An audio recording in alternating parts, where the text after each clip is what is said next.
বন্ধুরা, তোমরা সবাই কেমন আছো? আশা করি সবাই খুব ভালো আছো, আমরাও খুব ভালো আছি।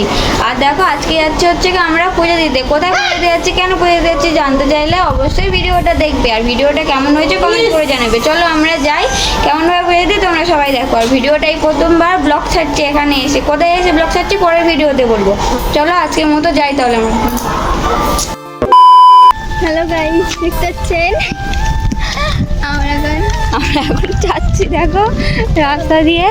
আর মন্দিরে কি রোদ দেখো, তোমাদের ওখানে আজকে কিসের জন্য পুজো দিতে যাচ্ছি চলো এখন তোমাদেরকে বলি।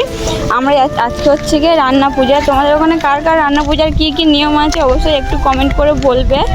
আর আমাদের এখানে পূজার নিয়ম হচ্ছে গিয়ে সারা রাত জেগে রান্না করে পরের দিন সকালে পূজা দিয়ে তারপরে অনেকে লোক খাওয়ায়, অনেকের বাড়িতে আবার পূজা থাকে, অনেকের বাড়িতে আবার পূজা থাকে না। পূজা থাকে বলতে ভোগের ভাতটা অনেকের থাকে না, অনেকের থাকে। আমাদের ভোগের ভাত নেই, তাও আমরা সব কিছু রান্না বান্না করে পূজা দিই।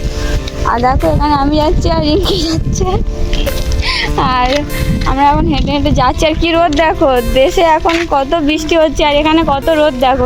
আর এখানে কেমনভাবে পূজা দিই চলো দেখাই। এখানে শুধু এখানে কোনো ঠাকুরকে মানে মনসা মূর্তি বা মনসা গাছকে আমরা পূজা দেব না, এখানে ঢিপিতে পূজা দেবো। তো ঢিপি তোমরা অনেকের মনে হয়তো প্রশ্ন আছে কেমন ঢিপি কীভাবে পূজা দেবে, চলো তোমরা দেখো তাহলে।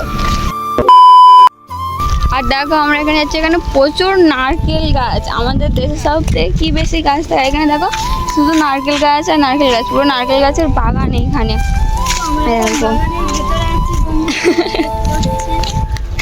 আর ভিডিওটা যদি ভালো লাগে তো সাবস্ক্রাইব করবে, কিন্তু অবশ্যই সাবস্ক্রাইব না করলে কিছু হবে না, আমাদের একটু মন খারাপ হবে, কেননা একটা ভিডিও করতে তো অনেক টাইম লাগে।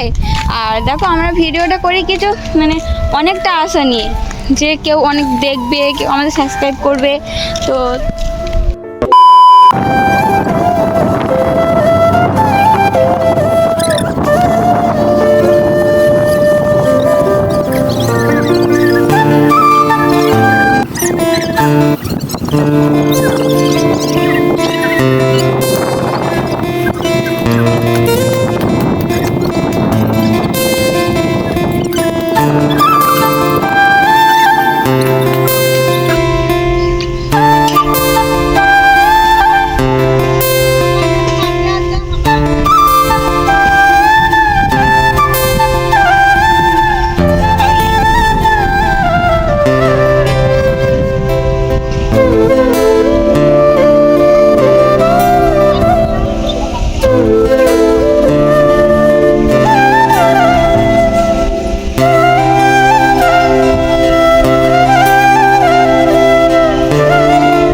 পূজা দেওয়া প্রায় শেষ হয়ে এসছে। এবার শুধু খালি আমরা পূজার প্রসাদগুলো তুলে নেব, নিয়ে তারপরে বাড়িতে যাব। বাড়িতে গিয়ে আবার খাওয়ার জোগাড় আছে।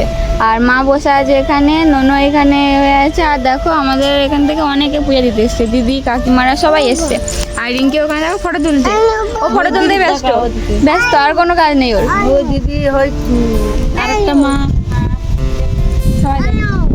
আর এটা দেখো ঠাকুর থান এইখানটায় এইটা। আর ওই হচ্ছে আমরা হচ্ছে ওই টিপিটাতে পূজা দিতে, তোমার টিপিটা নিশ্চয়ই দেখেছো, ওই টিপিটাতে আমরা পূজা দিতে এসেছি।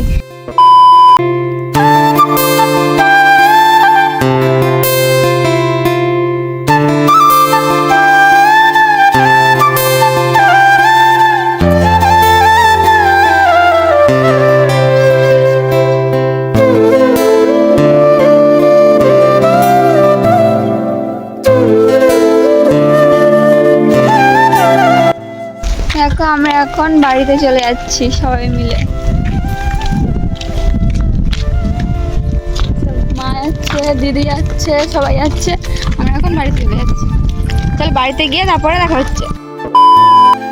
কালকে রাতে আমি কী কী রান্না করেছি দেখো। এখানে হচ্ছে কি আছে পান্তা ভাত, নিয়ম পান্তা ভাত করতে হয়। আর তারপরে এর মধ্যে আছে পিঠে, আর এর মধ্যে আছে ডাল চচ্চড়ি আর আলু ভাজা, এর মধ্যে মাছ ভাজা আর কুমড়োর ঘন্ট, বেশি কিছু করিনি, আর পাঁপড় ভাজা। তো তোমরা দেখতে পেলে পূজা দিয়ে এসে সবাই বসলাম, তারপর আমরা ওইটুকুনি রান্না করেছি। আর এখন সবাই আসলে বাড়িতে তারপর ওদেরকে খেতে দেবো। আর আমাদের বাড়ির নিয়ম হচ্ছে কি দাদু ঠাম্মার খেতে দিয়ে তারপরে খেতে। দাদু ঠাম্মা মানে আমার শাশুড়ির শ্বশুর আর শাশুড়ি, ওনারা মারা গেছেন, আর ওনাদেরকে খেতে দিয়ে তারপরে আমরা খাবো। তো চলো আজকের মতো ভিডিওটা এখানেই শেষ করে, যদি ভিডিওটা ভালো লাগে অবশ্যই লাইক কমেন্ট শেয়ার করে দেবে, আর আমার পাশে থাকবে, ভিডিওটা দেখতে থাকবে, ফুল দেখবে, একটু স্কিপ না করে। তো আজকের মতো আসি তাহলে, টাটা।